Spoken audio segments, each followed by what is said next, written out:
Yo, it's Coach Patty, the grammar coach, and today we're learning about clauses and how they affect the different sentence types. So let's go!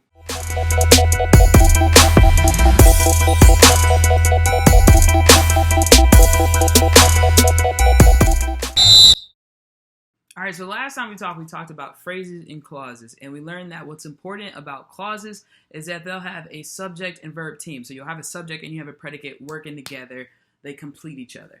Now, that makes a clause. There are two types of clauses. I'm sure you've heard of both. One is going to be an independent clause. So let's break it down. Independent. INDEPENDENT. Do you know what that means, right? So independent clause means it stands alone, right? It's good to go. It doesn't need any help from anything else. It's independent. Dependent, on the other hand, means it depends on something. You need something else in order to function. So like, let's take it as if you're watching this video, you're probably a kid, right? Like if you want to do something, then you have to get permission. You probably need a ride. You probably need to make sure that you can get back by curfew. You depend on other things so that you can be okay. Now, if you were independent, if you're watching this video and you're like, I got a job, I got a car, I pay my own taxes, I'm sorry for you. I know what that's like. But that means you're independent. It means you stand alone. You don't need anything else to make you like be okay and be good. So there's independent clauses and there's dependent clauses. So you have your independent clauses. Those are just straight up subject and predicate. They make sense alone. A dependent clause typically has an anchor word in front of it, which typically is going to be a subordinating conjunction. Now, there are tons of subordinating conjunctions. Typically, we think of them as Arubis words. I didn't make that up. It's a really weird acronym. But they're common conjunctions that have like bigger meaning. They're like stronger conjunctions. Think of them like because, although, since, when, if. All these kind of words that you put in front of a clause that makes it have a bigger, deeper meaning in the end. So those are going to be your dependent clauses. The main difference between a dependent clause is an independent clause is it needs more information. Like if I said, when I go to the store, clearly that needs more information. If I said, although I paid the bill,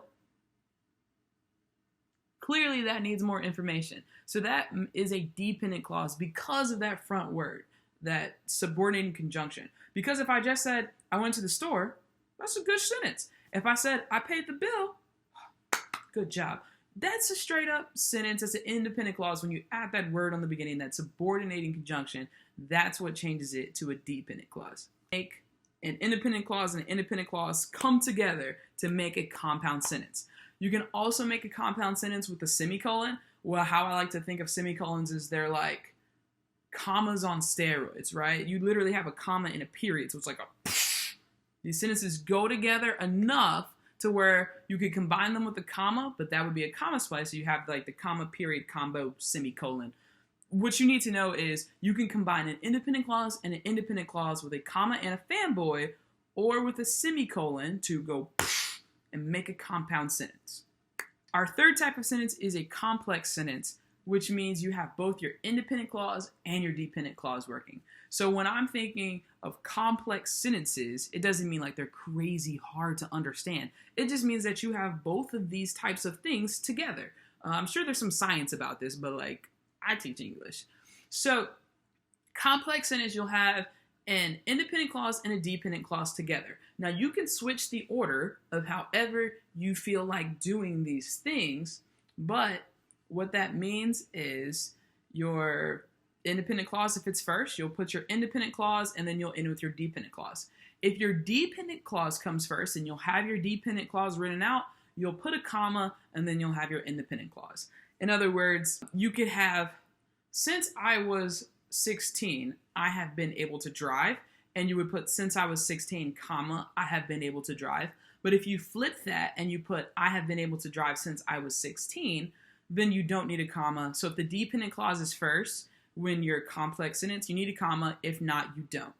All right, so we have our independent clauses that make a nice, simple sentence. We have two independent clauses that make a compound sentence, and then we have an independent and a dependent clause that'll make what's called a complex sentence.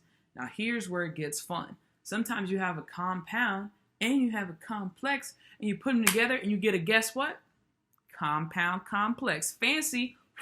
All right, so a compound complex means that you have at least two independent clauses and at least one dependent clause. You can keep adding more clauses on from there as long as it's grammatically correct, and it's still going to be a compound complex sentence. But that's like the ultimate sentence form. I wouldn't try to write all your sentences like that because they would get really long and maybe even confusing to the reader if you kept it up. But that is the fourth sentence type. So we have independent clauses, we have dependent clauses, and together they make different sentence types.